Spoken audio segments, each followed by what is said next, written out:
నిర్మల్ జిల్లా ఖానాపూర్ పట్టణంలో గతంలో టీఆర్ఎస్ ప్రభుత్వం లబ్ధిదారులకు 408 డబుల్ బెడ్రూమ్ ఇండ్లు ఇచ్చి 3 సంవత్సరాలు కావస్తున్నప్పటికీ ఇండ్ల పట్టాలు మాత్రం ఇవ్వలేదని ఖానాపూర్ పట్టణంలో తెలంగాణ చౌరస్తాలో డబుల్ బెడ్రూమ్ ఇండ్ల లబ్ధిదారులు వర్షాన్ని సైతం లెక్క చేయకుండా ధర్నా నిర్వహించారు.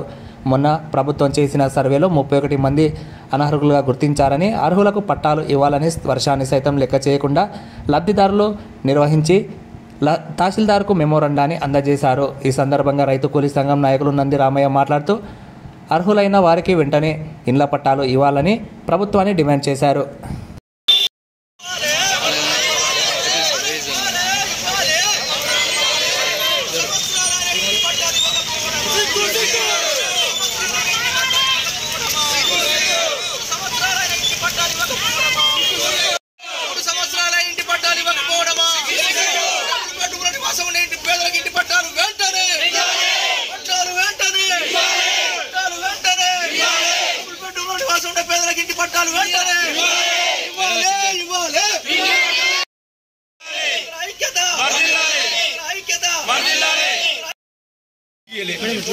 ఆ నంబర్ల మీద వేరేళ్ళకి ఎట్లా ఇచ్చిండు,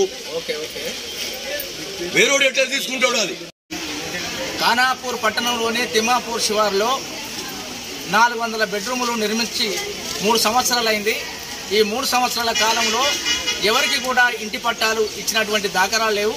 ఇది పూర్తిగా ప్రభుత్వ వైఫల్యం, ప్రభుత్వ అధికారుల నిర్లక్ష్యం అని చెప్పేసి మేము ఖానాపూర్ అభివృద్ధి కమిటీ ఖానాపూర్ డబుల్ బెడ్రూమ్ నివాసులుగా మేము తెలియజేయడం జరుగుతూ ఉంది.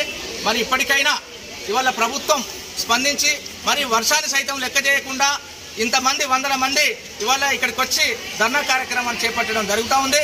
మరి ఇప్పటికైనా కళ్ళు తెరిచి వెంటనే ఏనాడైతే మనం అర్హుల జాబితాలో చేర్చారో మరి అర్హుల జాబితాలో చేర్చినటువంటి వాళ్ళందరికీ కూడా ఇవ్వాల్సినటువంటి బాధ్యత ఉన్నది. పలు దఫాలుగా సర్వేలు నిర్వహించిన తర్వాత మాత్రమే ఇవాళ అర్హులను తేల్చారు. మరి ఇవాళ అర్హులను తేల్చినటువంటి వాళ్ళందరికీ కూడా ఖచ్చితంగా ఇంటి పట్టాలు ఇవ్వాలని చెప్పేసి మేము డిమాండ్ చేస్తూ ఉన్నాం. అదేవిధంగా సీసీ రోడ్ల నిర్మాణం ఇప్పటి వరకు జరగలేదు. ఇది కూడా పూర్తి నిర్లక్ష్యం జరుగుతూ ఉన్నది. అక్కడ 600 బెడ్రూమ్లు నిర్మించారు కానీ కనీసం అక్కడ సెల్ టవర్ లేనటువంటి పరిస్థితి కూడా ఉన్నది. అట్లా ఇప్పటికి కూడా కాలనీకి సంబంధించినటువంటిది ఇప్పటికి నామకరణం కూడా చేయలేదు. అక్కడ కమాన్ కట్టడం తప్పితే ఇప్పటికి నామకరణం చేయలేదు. మరి వైఎస్ఆర్ కాలనీగా ఏర్పాటు చేస్తారో మరి మేము కాలనీగా ఏర్పాటు చేస్తారో ప్రభుత్వ అధికారులు త్వరలోనే నిర్ణయం తీసుకొని దీన్ని కూడా ఇవాళ వెంటనే నామకరణం చేయాలని చెప్పేసి మేము డబుల్ బెడ్రూమ్ కాలనీ నివాసులుగా మేము డిమాండ్ చేయడం జరుగుతూ ఉంది. ఇక మేము ఏదైతే ఇవాళ ఈ వర్షాన్ని సైతం లెక్క చేయకుండా ఈ వర్షాలు నానుతూ వచ్చి ఇవాళ తహసీల్దార్ గారికి మొన్న విన్నవించుకున్నాము. మరి రేపు భవిష్యత్తులో ఖచ్చితంగా 1 వారం రోజులు మేము సమయం ఇవ్వడం జరిగింది. 1 వారం రోజుల తర్వాత మా కార్యాచరణను మళ్ళీ ప్రకటిస్తాం. 1 వారం రోజుల్లో కనుక ఇంటి పట్టాల విషయంలో సరైనటువంటి క్లారిటీ, సరైనటువంటి విధానాన్ని ప్రకటించకపోతే ఇవాళ మొత్తం నేషనల్ ఉన్నటువంటి 61 హైవేను దిగ్బంధం చేస్తామని చెప్పేసి సందర్భంగా హెచ్చరిస్తున్నాం.